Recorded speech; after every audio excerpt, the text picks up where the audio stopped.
Salut à tous, bienvenue sur Pierre-J Développement. Encore nous continuons notre formation sur la création de notre blog professionnel en utilisant le framework Django. Voilà, les parties suivantes, on a vu la présentation du projet. Ensuite, on a vu comment est-ce qu'on pouvait placer notre template, notre partie front-end. J'ai expliqué tout ce qu'il faut faire pour un début et ne vous en faites pas, rattraper tout cela au fur et à mesure lorsque nous allons avancer dans le projet. Si tu n'as pas encore téléchargé le template, le lien sera en description. Tu pourras aller le télécharger, c'est gratuit. Il y a aussi le guide pour pouvoir installer Python, Django et les machines virtuelles. Aujourd'hui, nous allons nous concentrer sur le modèle, donc la partie qui va nous permettre d'enregistrer les données, les articles par exemple et les catégories. N'hésitez pas à t'abonner si tu es nouveau, à liker et à commenter pour nous soutenir.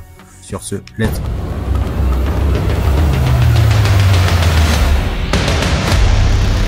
Alors, les modèles, qu'est-ce que c'est? Les modèles, c'est les tables. Donc, en programmation orientée objet, on appelle ça les classes.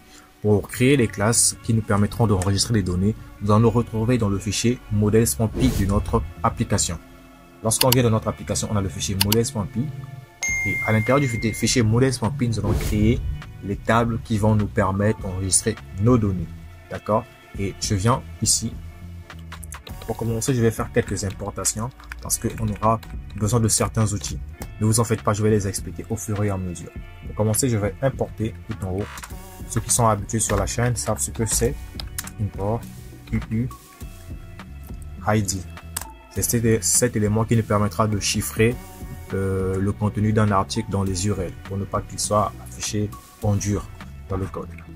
On a importe le UUID. Ensuite, je vais importer un autre élément, forme Django. .contrib, .hôte, .models, import user. Donc on va importer l'user, la table, les utilisateurs. Vous allez comprendre pourquoi je le mets. Donc ça c'est la table des utilisateurs de base par défaut de Django. C'est là où les utilisateurs sont enregistrés. Et ça c'est le module qui nous permettra d'enregistrer les données dans le modèle. Ça, c'est pour chiffrer les ID dans les URL. Pour utiliser les ID, on va utiliser le UID. Bref, on va aller. Le premier modèle qu'on va créer, je mets un petit commentaire comme toujours. Ceux qui sont habitués avec moi, on a le modèle des catégories. Donc, ce modèle, nous allons enregistrer les catégories. On est parti. Pour créer une classe en Django ou en Python, on met le mot-clé classe. Ensuite, on met le nom de la classe catégorie. J'ouvre la parenthèse et je vais mettre quelque chose en paramètre. Je mets modèle en paramètre, celui qu'on a importé tout en haut, modèle, M majuscule, modèle. Je sors de la parenthèse, je mets 2 points et je rentre dans le bloc de code. Alors, j'aurais besoin de quoi en premier lieu? J'aurais besoin de le UID, donc l'ID de l'élément. Normalement, lorsqu'on travaille, on ne crée pas la colonne du ID parce que Django, par défaut, j'ai la colonne ID au fur et à mesure pour chaque table. Mais puisque nous, on veut créer des éléments, des choses chiffrées, donc l'ID chiffré, nous allons utiliser le UID. Donc, je mets UUID comme premier champ. On a fait une vidéo sur ça, comment est-ce qu'on peut l'utiliser. Le lien sera quelque part là. On a models. UUID field, j'ouvre la parenthèse, égale false, égale plutôt UUID dot UUID for. D'accord, on va utiliser le 4. Ensuite je vais mettre éditable, false, éditable,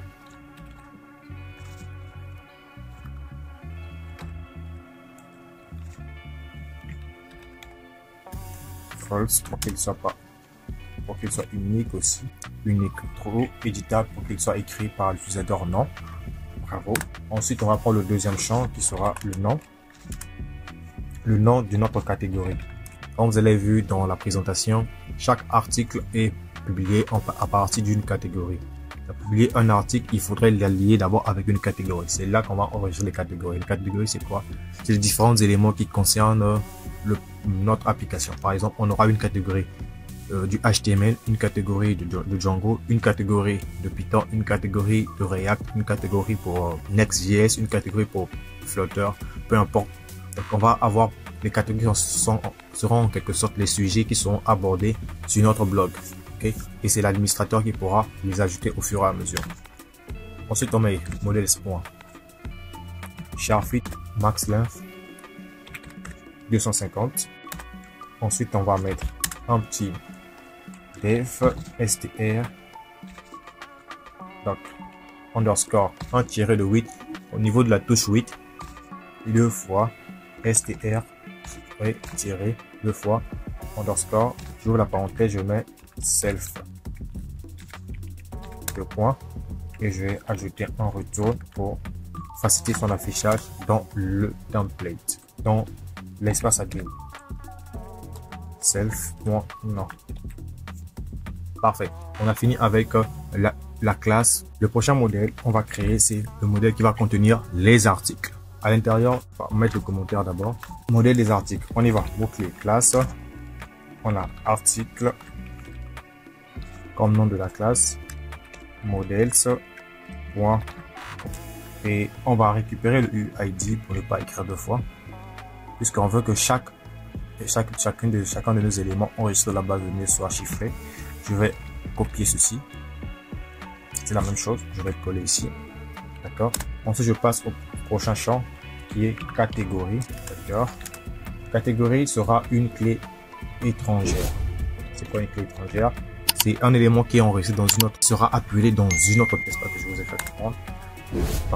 Les catégories sont enregistrées dans la table de la classe catégorie ici, et dans article on en aura besoin, donc on le fait appel dans la classe article aussi en faisant models.4nk. Si vous avez du mal à comprendre les tables, je crois que j'ai fait un tuto sur ça. L'ORM de Django, j'explique ça, je pense bien. J'explique ça, il y a une vidéo quelque part là, je vais vous l'afficher ici. Le lien sera en description, vous pourrez aller la voir. J'ouvre la parenthèse, je vais faire appel à la classe qui contient les catégories, qui est notre que catégorie, modèle.cascade. D'accord, on a fait le premier champ qui hérite du champ catégorie. On va faire encore un autre champ. Je vais faire quoi? Je vais dupliquer cette ligne là, j'ai pas envie d'écrire deux fois. Je vais dupliquer cette ligne là. Cette fois-ci, on va faire appel à l'utilisateur. Il faudrait lier chaque article publié à un utilisateur. Les utilisateurs sont enregistrés dans la table user. La table user, c'est là où les utilisateurs sont enregistrés. Et c'est ce qu'on a importé ici depuis django-country.odd.models. Les utilisateurs sont enregistrés ici. Et là, on va mettre comme nom du champ user. D'accord? User avec un U minuscule. Et le user qui est la table avec un U majuscule. J'espère que je vous ai fait comprendre. Donc, on va lier chaque article à une catégorie et on lie aussi chaque article. Un article appartient à un utilisateur seulement, appartient à une catégorie seulement. Qu'est-ce que ça signifie, ces relations-là? Donc, un article peut être lié à deux catégories, par exemple. Lorsqu'on a un article publié, par exemple, sur le développement web, il n'y a que sur ça. Il n'est que sur ça.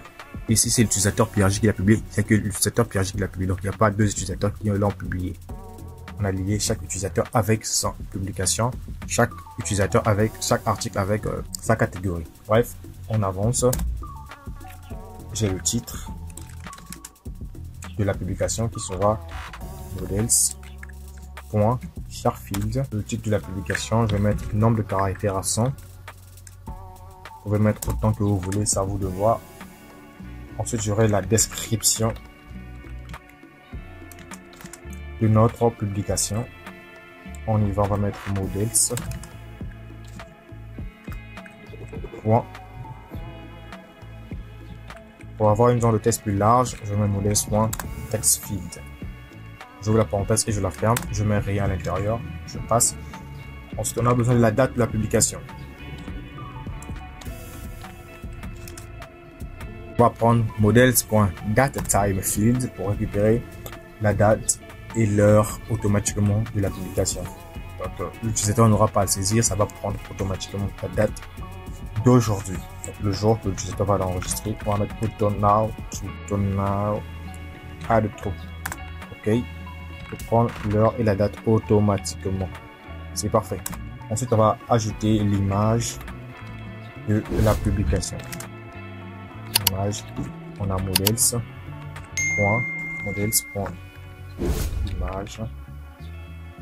field. Image field. On y va, on va mettre upload to. Upload to, c'est le dossier qui va enregistrer dans notre disque dur. Donc, lorsqu'on va enregistrer les images, c'est dans le dossier média que ça va être enregistré. D'accord.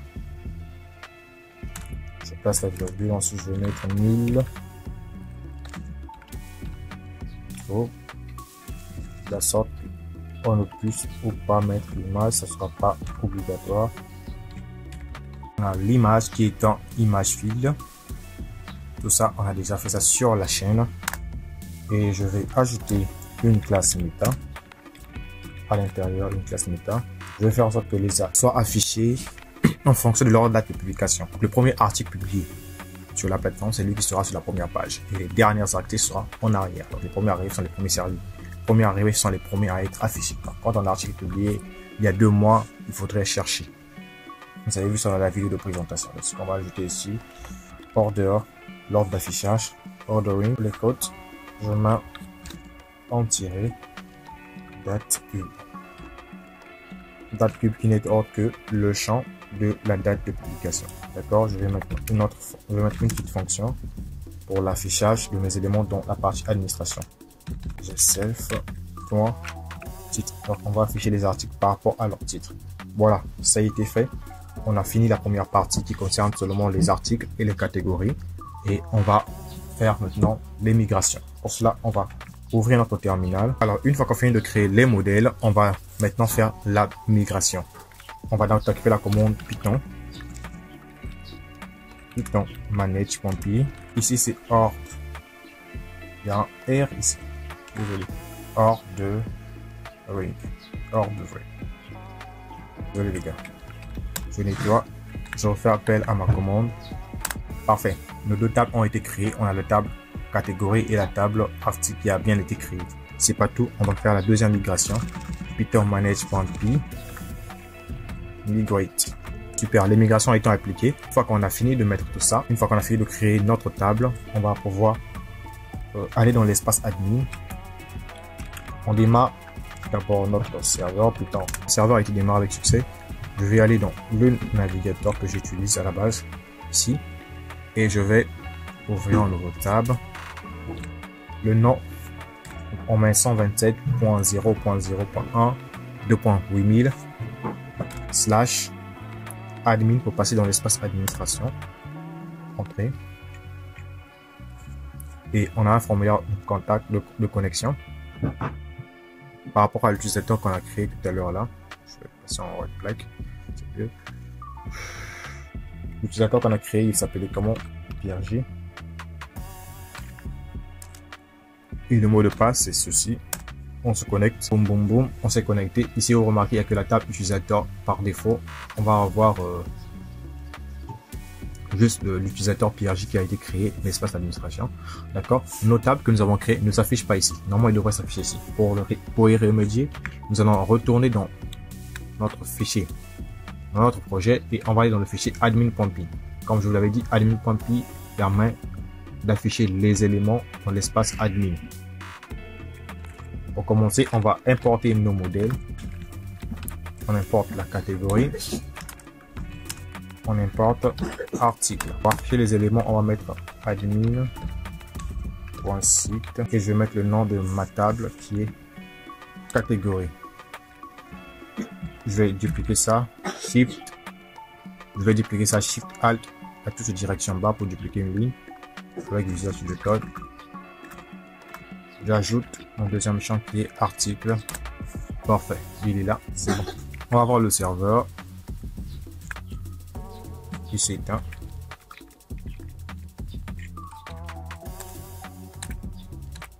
On redémarre le serveur. Boum boum boum, le serveur a bien été démarré. On vient dans l'espace administration. Ici, remarquez, il n'y a aucun champ qui est là présent. Je vais actualiser.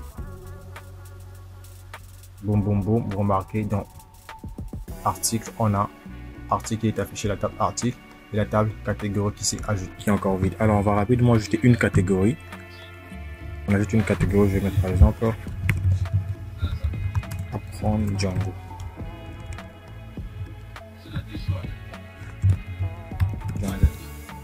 J'enregistre.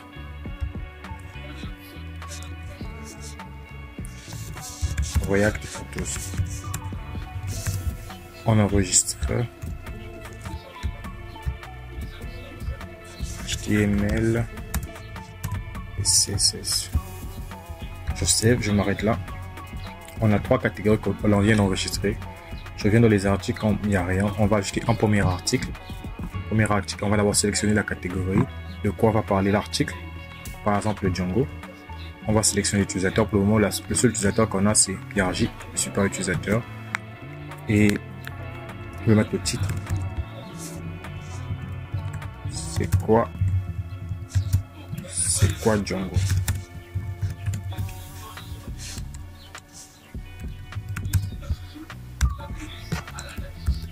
C'est quoi Django? Ensuite, on va mettre la description.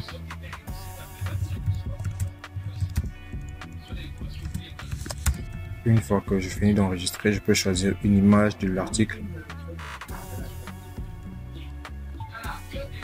Je vais prendre cette capture là rapidement et je vais enregistrer. L'article a été enregistré, je vais en créer une deuxième.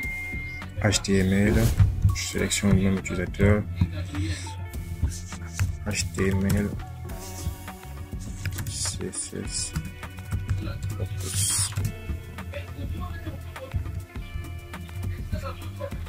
bon, moi j'ai pas le temps, je colle ça. Ensuite on va prendre une image comme ça, je prends cette image et je vais enregistrer. Boum, on a 2 articles qui sont enregistrés, on a HTML et c'est quoi Django. Alors les gars, on va s'arrêter dans cette partie là, on va se retrouver dans une autre vidéo dans laquelle nous allons pouvoir afficher ces éléments là dans la partie front-end, c'est-à-dire de ce côté là, là où les utilisateurs pourront le voir. N'hésitez pas à vous abonner si vous êtes nouveau, si vous avez aimé la vidéo, likez, commentez pour poser vos questions, vos suggestions, des améliorations si vous en avez, ça nous fera toujours plaisir d'en recevoir et partagez tout autour de vous. C'était Pierre-J Développement. Hey.